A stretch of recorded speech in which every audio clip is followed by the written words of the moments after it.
Hi, it's Tracy from the Cayuga County Chamber of Commerce and Cayuga Economic Development Agency here with today's FAQ.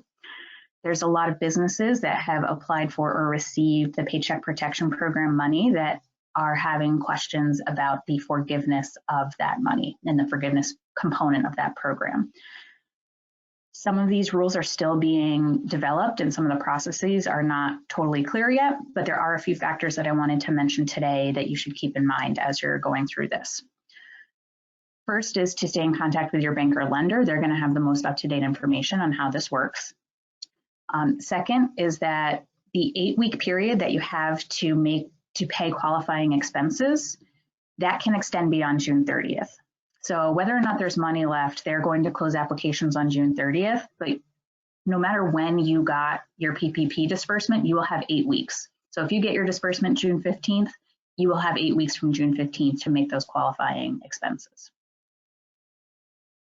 Another thing is that in order to maximize your forgiveness, you will have to return or maintain employment and salary levels prior to the emergency.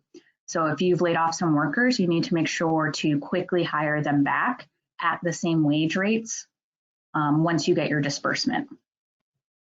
If you do not get to 100% of your employment and salary levels by the time in that 8 weeks, your forgiveness could be prorated.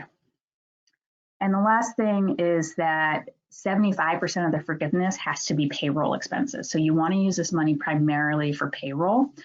If, say, you only spend 50% of your PPP money on payroll, that entire payroll expense will be forgiven, but then only a portion of the remaining expenses will be forgiven. So you will have an amount left over at the end to repay if you don't spend 75% of the entire loan on payroll.